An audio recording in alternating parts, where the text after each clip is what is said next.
Pink Friday 2 was an album that took the media by storm for both good and bad reasons.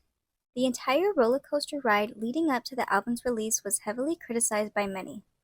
So a while back, I did see this being a common talking point online as many people took to social media to share their opinions on the album's rollout.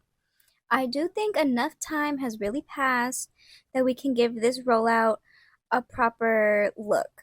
I mean, that shit started in summer of 2022. We've waited enough time.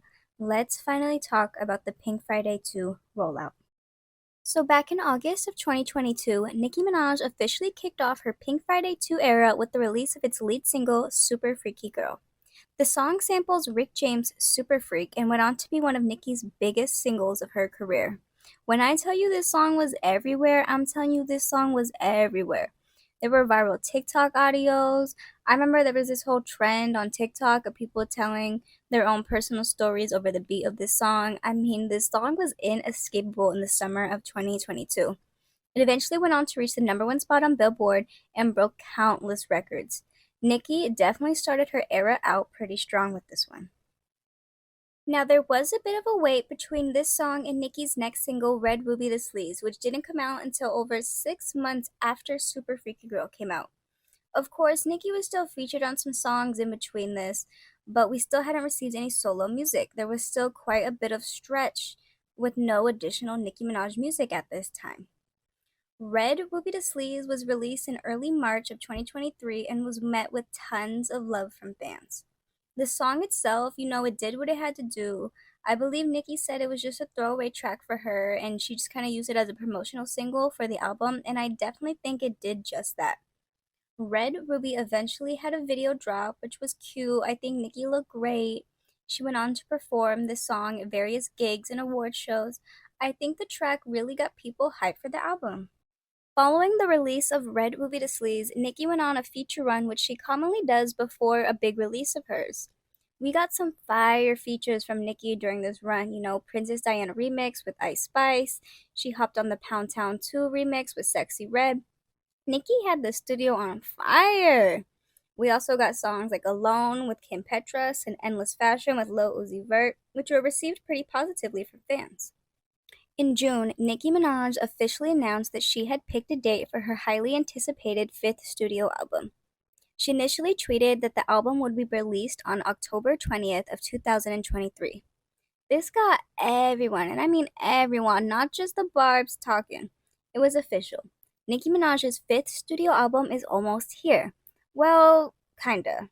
She did end up pushing the album back only a month after this announcement, stating the album would instead be released on November 17th of 2023. The summer of 2023 for Nicki was carried by her features as she has yet to release another solo single from the album. Features like Endless Fashion, as well as her appearance on Barbie World for the Barbie soundtrack alongside Ice Spice, were the only new music from Nicki the fans were getting during the summer. We actually didn't hear any new music from Nicki until around September when she released her third single for the album, Last Time I Saw You. Around this time, Nicki also released the official cover art for the album, which garnered a lot of attention online and definitely got people excited again. So, Last Time I Saw You is an alternative pop track that Nicki dropped after her highly anticipated verse on Drake's album, For All the Dogs, was not present when promised. The track tells the story of two lovers no longer in contact. It's a super personal track for Nicki, and I love that its story touched a lot of people's hearts. It's a beautiful song, and Nicki gave a beautiful performance at the VMAs, which she also hosted that month. The unfortunate thing about this track, however, is that it came with absolutely no visuals. I mean, there was a photo shoot for the cover, obviously, but Nicki never gave us a video for this track. In fact, Red Ruby the Sleaze was the last video at this time that we have seen of her own thus far. It's not like the video was like, como se dice, the best quality to it. I mean, it really was just a glorified photo shoot with the song playing in the background. Honestly, no shade.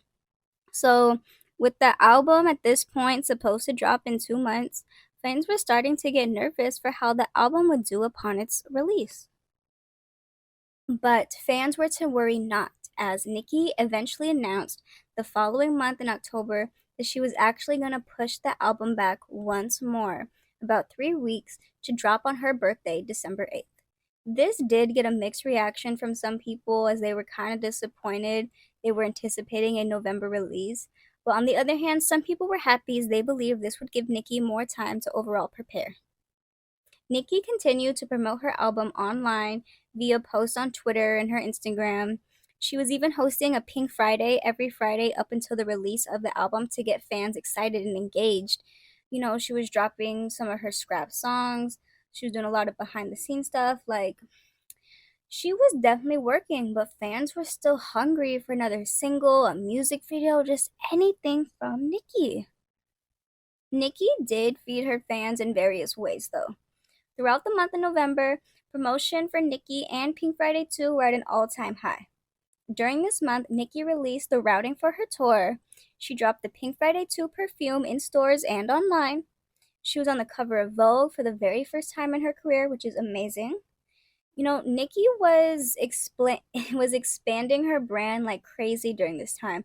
She was really in her rap mogul bag during this month.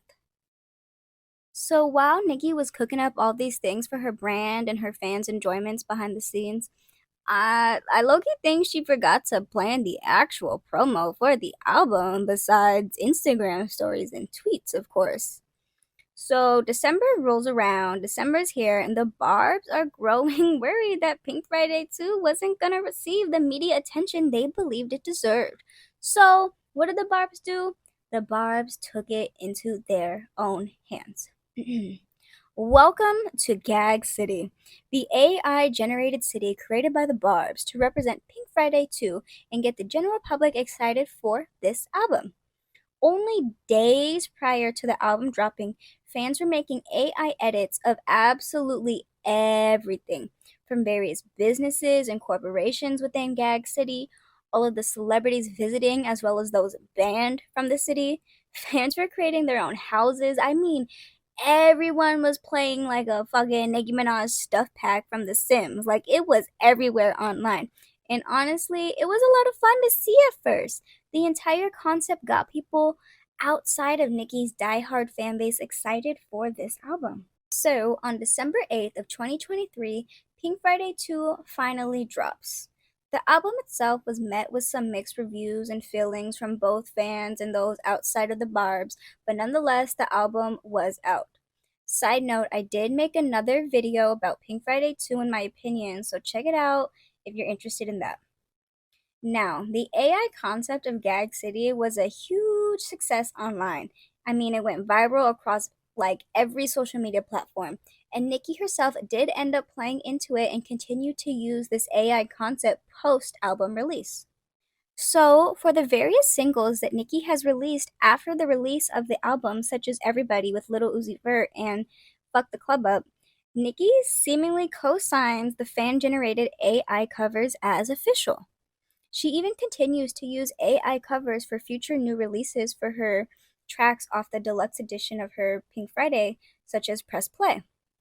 She actually received quite a bit of criticism online due to this, as many believe the use of AI takes away possible jobs from actual artists, as well as the controversy surrounding AI programs stealing from artists. On top of all of this, Nicki has dropped absolutely no additional visuals for this album. The last solo song of her own from this album to get a music video was Red Ruby de Sleaze, which was released back in May of 2023. It is now February of 2024, and none of the other singles, such as Last Time I Saw You, Everybody, Fuck the Club Up, none of them have gotten any type of visuals. Both of these are big reasons as to why Nicki has received a lot of criticism online and kind of insinuating that she's being lazy with her craft during this era. With a month left until Nicki Minaj kicks off her Pink Friday 2 tour, it's kind of up in the air as to if and when we will see any type of visuals or further promotion for this album. I mean, we did get a handful of talk shows and podcast appearances that Nicki went on right after the release of this album, but that has seemingly died down for now. The album has been out for only 3 months now, so we will have to wait and see what Nicki has in store for us for the rest of 2024 regarding Pink Friday 2.